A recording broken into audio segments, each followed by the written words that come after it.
Welcome to the Bandana Podcast, where we're calling a spade a spade. The Caitlin Clark Tour touches down in the ATL yet again. And folks, we say it time and time again.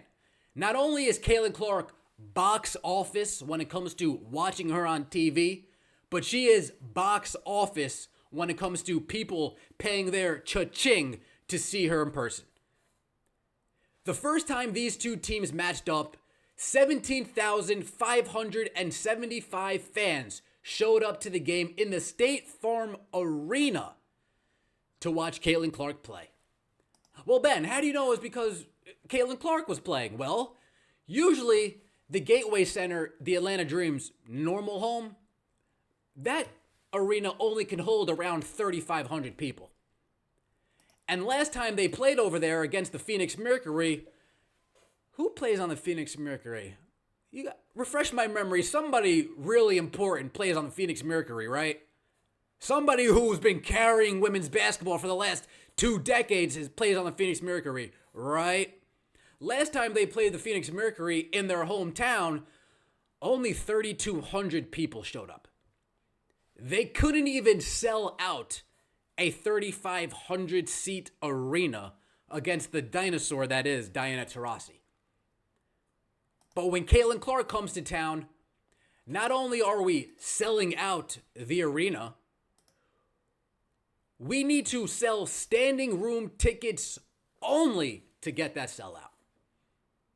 And it's going to be much more of the same the second game. Tonight, folks, against the Atlanta Dream, they are expecting the highest attended WNBA game ever in the state of Georgia. Back at it again. They are selling standing room tickets. They are bringing out the folding chairs. They are doing anything and everything in their ability to make sure that they are packing every single nook and cranny inside the State Farm Arena. State Farm Arena is where the Atlanta Hawks usually play. Caitlin Clark, no matter where she goes, she's always forcing these cities' hands to go into a bigger arena. And the Atlanta Dream, to their credit, they are doing an excellent job in selling this game. The Atlanta Dream on their Twitter account, they put together a huge clip that says, "Tonight we'll walk amongst legends. Tonight we set the record." And they went out of their way producing a hype video to get people entertained, get people excited, get people pumped up for the history that's going to be made tonight. Folks, if last time these two teams played, 17,575 people showed up, how many people are going to show up tonight?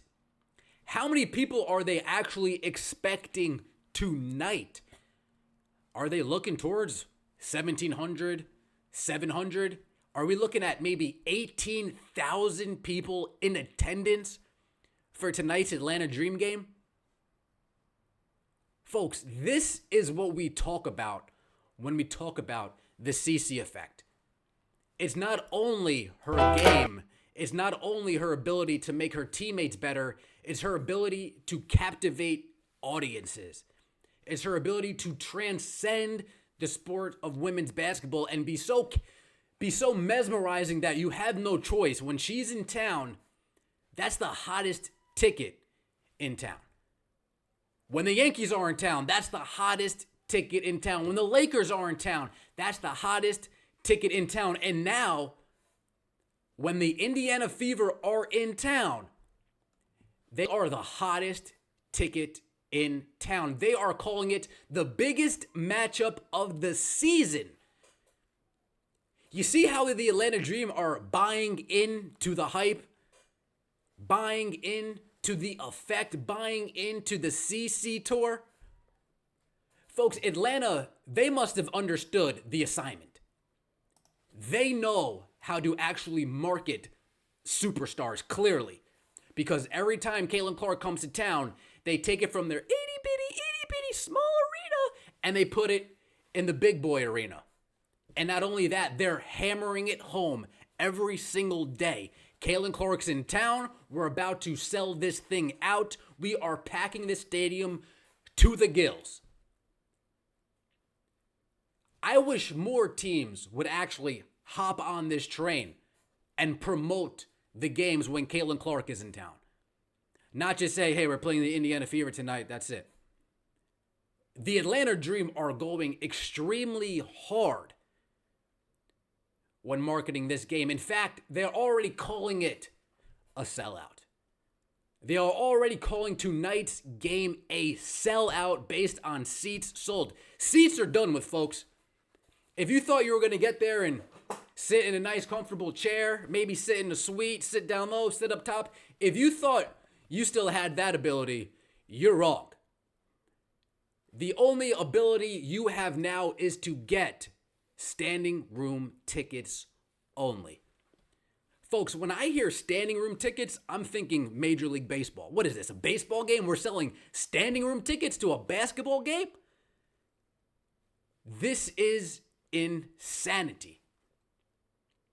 How do we expect the Indiana Fever to perform tonight? Hopefully they come out strong. Hopefully they come out aggressive. Hopefully we don't see a slow start like we saw last game. If Nalissa Smith has it, great. If she doesn't, pull her. If Katie Lou has it, great. If she doesn't, pull her. But when we're making our way, when we have our eyes on the 6th seed, our eye on the 5th seed, these games mean more and more, especially as we're coming down the home stretch of this WNBA season. How is this team going to respond after losing a game realistically they should have and they could have won?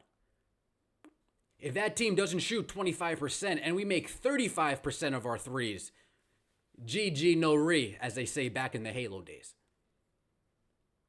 But if we come out slow, lethargic, flat-footed, bricking our shots, it's going to be up to our defense to hold fort, to maintain status quo until Caitlin Clark, Kelsey Mitchell, and Aaliyah Boston can get going.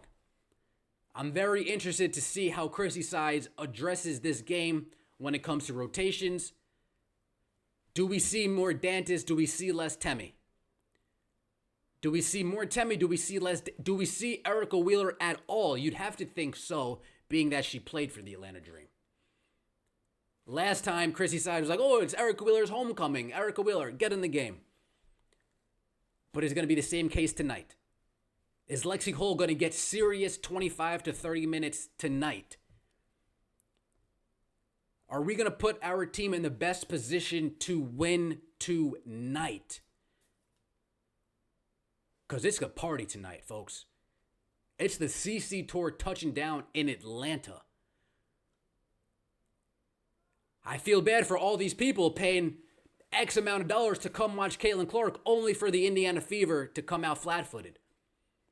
Only for Chrissy Sides to make poor coaching decisions. These fans deserve a show. And hopefully tonight, a show they will get.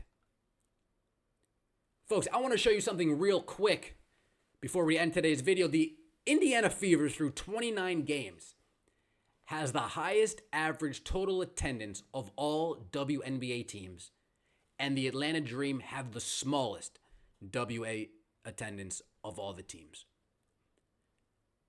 However, tonight, the Atlanta Dream and the Indiana Fever are going to make history with the largest WNBA game in the state of Georgia. To Angel Reese's point, right? If it was so easy, why hasn't it been done before? Well, if everybody was a draw, if everybody was watching women's basketball, how come it hasn't been done before? It's the Ben Daniel Podcast where we're calling a spade a spade. I appreciate all the support. Let me know what you think in the comment section below. We will see you tonight in the venue. Take it easy.